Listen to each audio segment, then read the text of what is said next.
we've been looking for partners that obviously do important work, significant work. Really, our goal is to reduce the number of children who are dying from cancer. I don't care personally where a child is born.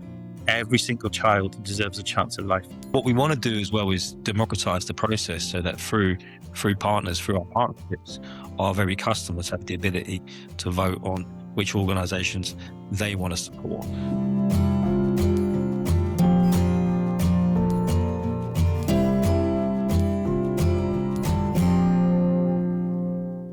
Hi, my name is Christian DePolito, and I'm the CCO for CoinDepo. Pleasure to be here. Love to meet you. I'm Luke Thomas. I'm the CEO of World Child Cancer. So CoinDepo is a crypto savings platform. It's been running since 2021, and we basically allow our customers to make money, generate interest off stable coins and crypto accounts. And World Child Cancer, there's a coup in the name. So we support children with cancer in exclusively low to middle income countries. We've been around since about 2007. We help about 10,000 children a year. Really, our goal is to reduce the number of children who are dying from cancer, because in about 85% of the burden of childhood cancer is happening in countries in sort of Africa and Asia primarily. But only about 30% of those children are surviving, whereas in the UK, where I'm sat today with Christian, it's about 80%, and actually often more than that. So there's no reason those numbers shouldn't match up, and it's just getting the treatment to the kids. Yeah, and from our point of view, we've been looking for partners that obviously do important work, significant work, and also I think it's important to say that the landscape itself is an interesting one, because in terms of the charity landscape, that is, I've come to realize, as I think we all have, that many organizations aren't necessarily well equipped to have a conversation about crypto, and let alone receive donations. And so on this quest to develop meaningful relationships with partners and with prospect partners, it's been really enlightening for me anyway, to see how few organizations, as I say, are actually crypto ready. And very grateful for the team here to have met the ideas with such enthusiasm. It's really refreshing. So I actually received a message from CoinDepo saying they're interested in partnering with us. And it was one of the more interesting communications. So crypto is a very new space for us. And I think, like a lot of people, there's a nervousness about quite a new sector where privacy is so integral to what people are doing. So we took our time to sort of check out the company, obviously, do your due diligence, all that kind of stuff. But it was such an interesting approach from the company. And once I got to know them, got to know the team more, realized just how integral this work, supporting communities, building, partnerships with community organizations is really kind of a central part of what the company is about. And it was, just from talking to Ivan and Christian and other members of the team right from that top, it just became clear that they wanted us to be part of what they're doing and for them to be part of what we're doing. And for me, that's what a partnership's about. It's about making sure that you both bring something to the table and you both make everything better. I'm inspired to do the work that I do because I'm at a point in my life where I really just can't see myself doing anything other than giving something back. I don't have children. I don't have any dependents. And I hope this is not oversharing, but I come from a very unconventional background and upbringing. And I've never really had any strong sort of father figures in my life. So there's a paternal instinct that's been kicking in for a number of years. I couple that with my fascination for progressive technology, for media, for marketing, for comms, and for a range of other subjects. I really wake up happy every morning knowing that I'm in a position now, at least, to give back with clarity. And if I can help do that at a personal level and also at an institutional level, then I think I'm getting closer and closer to the person that I really want to be. So I worked in the private sector for about 6 years. I never really knew what I wanted to do. And I was just, I'm not going to say which sector I was working in, so I don't want to put any individual sector down. But one day I'd been thinking for a while, I just felt like I was just on a treadmill. I felt like I was just making money for rich people. And I wasn't really getting in. I was making money, obviously, but I wasn't getting anything out of it, And then one day I woke up and said to my girlfriend at the time, still my wife, I said, I can't do it. I'm not going to go into work today. And I don't think I'm going to go in again. And she was like, great. Okay, but you need a job. We're not independently wealthy. Are you finally going to do? She'd been advising me for years, saying, why don't you work in the charity sector? And being the young idiot I was, I said, I don't want to work with a bunch of rainbow jumper wearing hippies. And she said, it's really not like that. And because I just had no idea at all at the time. I think a lot of people have misconceptions. I definitely did, about the charity sector. So I started volunteering with an organization, doing a bit of corporate fundraising, volunteering as a corporate fundraiser. And I realized it was a professional sector. It was really, these are smart people doing difficult work, trying to solve some of the problems that companies and governments and other organizations have failed to solve over decades and sometimes centuries. And I thought, man, that's fun. I always loved problem solving. I wanted something that gave something back, that wasn't just, money, or wasn't just kind of, whatever, there's kind of some more, obviously money's great, but, it doesn't give you that kind of fulfillment. So, I then got a job, and I've been doing it now 21, 22 years. I don't know what it is now, but I've never looked back. Don't get me wrong, I don't skip out of bed every single day, but I look forward to my job. I look forward to my job. And when things go badly, I feel it. And when things go well, it never makes you feel as good. When something goes well, and you know what that means on the ground, you know what that means to the children and the families you're helping. As someone who's, in my personal life, I've had several people pass or live with cancer. So I know what it means, when a family gets that diagnosis, when a person gets that diagnosis. So when something goes well, it literally just makes me feel like every single decision I made that got me to this point is the right decision.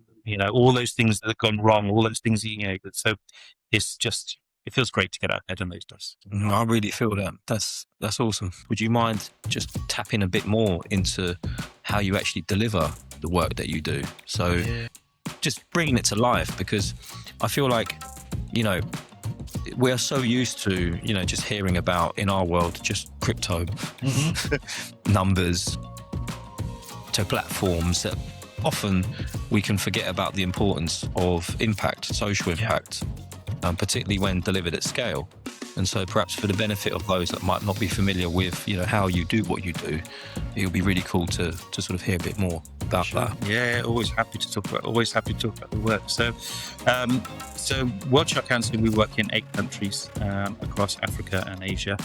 And we give us a bit of background actually just on childhood cancer, because I think it helps to set the scene. Childhood cancer is enormously curable. It is probably among the most curable of all the different types of cancer out there. And so, as I mentioned earlier, in the UK, or countries like the UK, US, wherever, 80+% of children will survive childhood cancer. You can't prevent it. It's not kind of, environmental. It is, tends to be genetic. But you really can cure it. Children are tough little creatures. They can survive the treatment. They've got great systems, and actually, if you get treatment to children in time, you can cure them. Now, the only reason why children in the countries where we're working are not surviving, why it's around kind of, less than 30% in most countries, is because they're not getting access to treatment. And that is a mixture of different reasons. There's two kind of ends to this spectrum. So there's the kind of sort of societal and familial access, literally just the cost, for example, that, the time that would take to travel from one end of Ghana, the north of Ghana, down to the capital where most of the sort of treatment for cancer happens, for example. It can take hours and hours. And then you've got a family member, you've got a parent who cannot be working while they're taking their child away, maybe for days, weeks, or even sometimes months at a time. You've got a child who's out of school. And the cost of all of that is enormous for families who, in some cases, will be living at or below sort of poverty levels. So these families are then making choices about whether do I save my child's life or do I stay and work because my two, three other children also need to eat. So you've got that kind of social reasons, why people don't have the kind of the choices they want. They may not even know, one of the things that we do is to actually educate communities and work with groups to let people know that as a great campaign, childhood cancer is a disease, not a curse. There's lots of misunderstandings about that. Can children even get cancer? Lots of these things. So we try and kind of bring that kind of the communities together so they can understand what can be done. How do they actually get their children cured? And then the other half of that equation is the systems. So in lots of the countries where we work, the hospitals may not have a pediatric oncology, children's cancer ward. If they do, there's often not enough, specialists, doctors, nurses, equipment, medicine. One of the biggest challenges that we see, if we can train, and we do, train doctors, we train nurses, we train pharmacists in the specialist children's oncology, work that they need to do. But if we don't have medicines, you can have the best trained doctors in the world. So we work with, with partners, who help to provide medicines to the hospitals. And one of the things that we're doing constantly is working with those partner hospitals. So we have in-country teams who are doing this. So it's not me going out there doing this work. We have in-country teams in all of the countries where we work because they understand the needs, the challenges, the partners who we're working with, and help to bring together that community and that system to try to make sure that you're doing all those things. And you can't really do, if you try and do that from the UK or from the US or wherever, it doesn't work. You have to have that local connection, people who really are part of that community, really needing that work. And they're the ones who then can also go and talk to governments, because obviously we fund that work now. The goal is always to ensure that we demonstrate something works and advocate with government to make it, to make that change permanent. So it's it's those local teams who are leading the work, leading the advocacy, because that's ultimately, we want to get to a point where we don't need to exist. We don't need to be there anymore. So that the governments are taking on these things, and we want to partner with the governments. We want to be holding their hands, working with them in partnership to get from where they are now to where they want to be. Because in our experience, there is no government in any of the countries where we're working that doesn't want to save children. It's just the capacity to do it and the know-how for how to get there. And that's really where World Child Cancer and our local teams come in. That's really, really amazing to hear. I think it's easy to overlook how an organisation, I suppose like yours, actually goes about fulfilling this mission. And I think it's easy for people to perhaps even misunderstand the amount of work that goes into it, right? It's a lot, Christian. Yeah, I bet. And one thing that obviously we're trying to do at CoinDepo is back like-minded organisations, those that have a role to play in education, in healthcare, and in various humanitarian causes. And this is across the world, but with a particular focus on Asia and Africa. I think, just speaking from my personal experience, it's easy to just really overlook the importance that a whole range of organisations.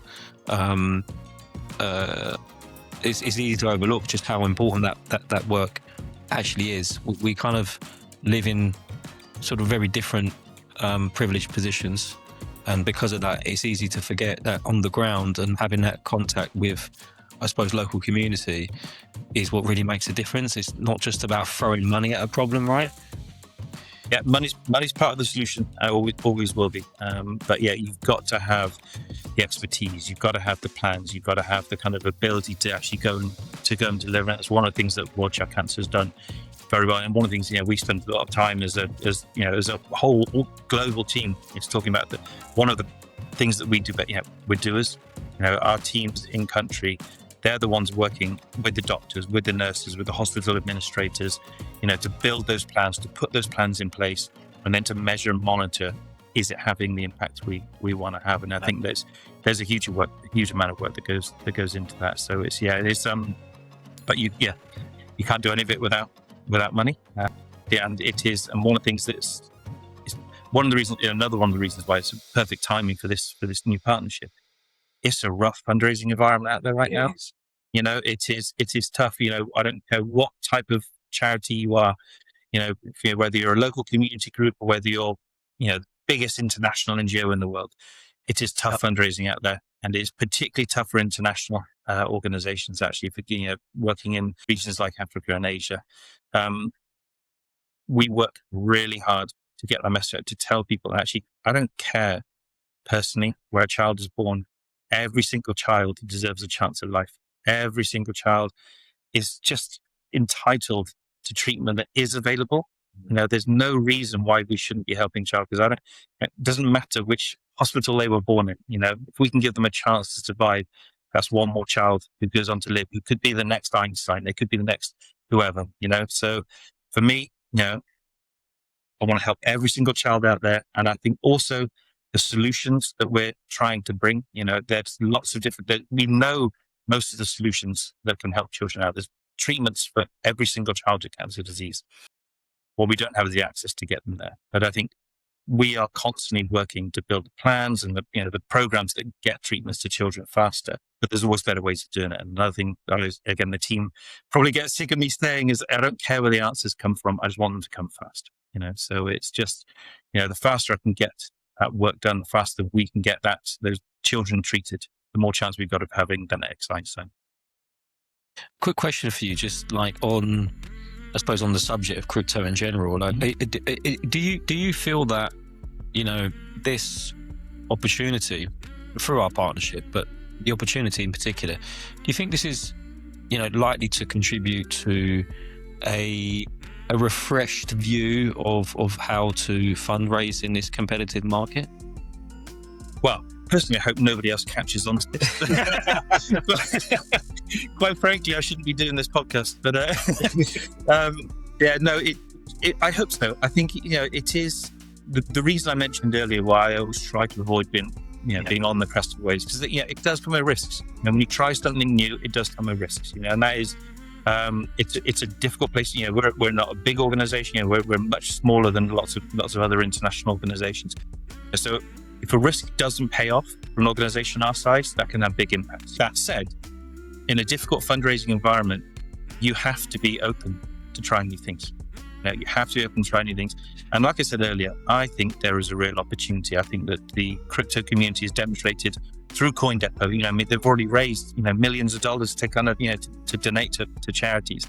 So it's clear that there's people investing in crypto who want to be part of what, this kind of work. So I think for me, I find it more exciting than worrying, quite frankly. I do hope that other organizations recognize this. And I think over time they will. I think I'd like to just make sure I'm way ahead of the curve on this one. Yeah, but I'm aware what you are. I mean, just to give you some insight into the strategy, into the thinking here for CoinDepo, we're allocating a portion of our token supply to a charitable pool. And that the idea is for that to grow, obviously. What we want to do as well is democratize the process so that through partners, through our partnerships, our very customers have the ability to vote on which organizations they want to support. So the whole point of this is to create an ecosystem that is transparent, that is forward thinking, that is sophisticated, that does take in many ways full advantage of the fact that we are in the crypto market. And if anything, it's primed to be doing more for charitable causes. So I think that's the opportunity for us. And I think that's the opportunity in general for everybody to really make the most of. I'm excited because I feel like it's a step in the right direction. And, what we're doing simultaneously is educating the market on causes that I think deserve as much attention as they can possibly get. And if we can facilitate the means by which others can not just learn about the causes, but ultimately donate and thereby make a difference, then I think we're doing some good in the world. Yeah, and I think that I talked earlier about how crypto is democratizing wealth, democratizing kind of investment. The fact that you're actually putting this out to a vote to your clients, gives them the chance to kind of have a say in where that money goes. Obviously, I hope you vote for World Child Cancer. That goes without saying.